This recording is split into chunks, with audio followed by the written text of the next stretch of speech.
Hey, so what can be holding you back from achieving your health and performance goals? What are the silent signs of insulin resistance? What your body is trying to tell you? Hey, it's Dr. Eric, the fitness physician. So, hey, listen up because this is massively important. Everybody's talking about insulin resistance nowadays, and it's a big, big problem, right? Insulin resistance is one of the hidden epidemics and is one of the leading causes of all kinds of more issues, morbidity and mortality, as we call it. Everybody's become pre-diabetic, and U.S. population, a lot of people around the world, everybody's getting overweight. We hear about PCOS and ED and heart attacks are on the rise, all these different things that are happening. And insulin resistance is sometimes a missing link. And even people that are quote unquote healthy, like people are always trying to put on some muscle, burn some fat, and they're not getting it because of insulin resistance. I practice muscle medicine, all about or muscle as the organ of longevity. And it's important to build your body up and let it take care of itself by having optimal muscle mass, optimal metabolism, getting an optimal lifestyle, everything dialed in. The fat will come off, the energy will come back, everything will come into place. But this is one thing that can be holding you back. So if you're feeling tired all the time or kind of foggy, struggling with some stubborn weight gain, some other issues that just can't seem to be holding you back, this your body might be telling you something, sending you some warning signals about insulin resistance. And this sometimes happens even before you'll see it on blood tests. And sometimes you won't see anything on the blood test if your clinician, your doctor you're working with knows what they're doing and they know what to look for, or you know what you're looking at. So there are some subtle red flags that you should not ignore. For example, that mysterious kind of brain fog in the middle of the day, right? It's a hit every day. You get kind of foggy and tired at a certain time of the day. It's not always just about needing coffee, right?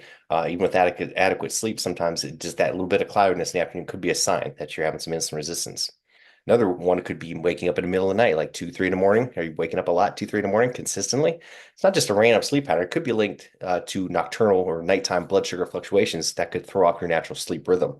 If your blood sugar is dropping, if it's not staying stable, this could be a sign, right? If you're getting ups and downs in your blood sugar, your insulin is also up and going up and down. This could be another early indicator. Another one, this is probably one of the more frustrating ones I hear from people is that despite their dedicated training, they're going to the gym, they're quote unquote eating right, building muscle just feels like an uphill battle. They're just not getting anywhere, right? And they're not losing the weight. Their muscles are not coming on. The resistance to muscle growth could be a hidden sign that your insulin isn't functioning optimally. Insulin's important for muscle gain and optimal body composition.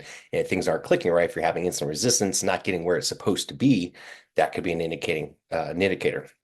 One of the most concerning parts is these warning signs sometimes can appear up to 2 years before any testing can catch these issues, at least the traditional testing, right? And look, and this insight that everything this comes from like analyzing thousands of clients' lab values and kind of seeing these clear patterns that these indicators often go ignored or missed, and these symptoms get missed as well. Some other signals you could pick up on if you're getting a bigger waistline, right? Over 40 inches for men, 35 for women, that waist to hip ratio is huge. You want to keep track of your pant size, your belt size, your waist size, just measure it with the tape measure, right? Darkened skin patches in the body or on the skin. People get what's called acanthosis nigrans, these dark little skin patches, or they get little skin tags kind of scattered around their body. If you're getting that, they're not just a cosmetic issue. They could be indicators of metabolic changes or insulin resistance. Are you having abnormal cholesterol levels, elevated blood pressure, high triglycerides on your blood test, rising blood sugar levels? Even these little subtle shifts can be an indicator. The other things I look for are changes in not only in your triglycerides, but also your SHBG. This is why this is important for hormonal health, but also important indicator for metabolic health. Sometimes I'll see change in SHBG, the sex hormone binding globulin, as well as triglycerides and HDL. So if the triglycerides is going up, HDL is going down, and your SHBG is going down, those are all early indicators of insulin resistance. You'll see that way before insulin goes up, and that's even way before blood sugar is going to change. So these are little clues to pick up on. Women, if you have PCOS, it might be an issue. Men, decrease in function, decrease in sexual function, drop and drive, erectile dysfunction. These are all early warning signs, possibly, and very clinically linked, and in the studies as well, linked to insulin resistance. So understanding these signals is the first step towards metabolic health. And while these signs don't guarantee you have insulin resistance, they definitely merit attention. And you need to see a hormone specialist, come see me or one of my colleagues as soon as possible. If you learn to recognize these subtle signals and signs and symptoms, it can help you address potential insulin resistance way before it becomes a problem. So have you experienced these signs? Have you noticed any of these patterns? If so, you need to reach out and talk to someone like myself, and let's get that checked out. So let me know if you have any questions. Please DM me below. Hope you enjoyed this. Please like and share this post, and everybody have a rocking day. We'll talk to you soon.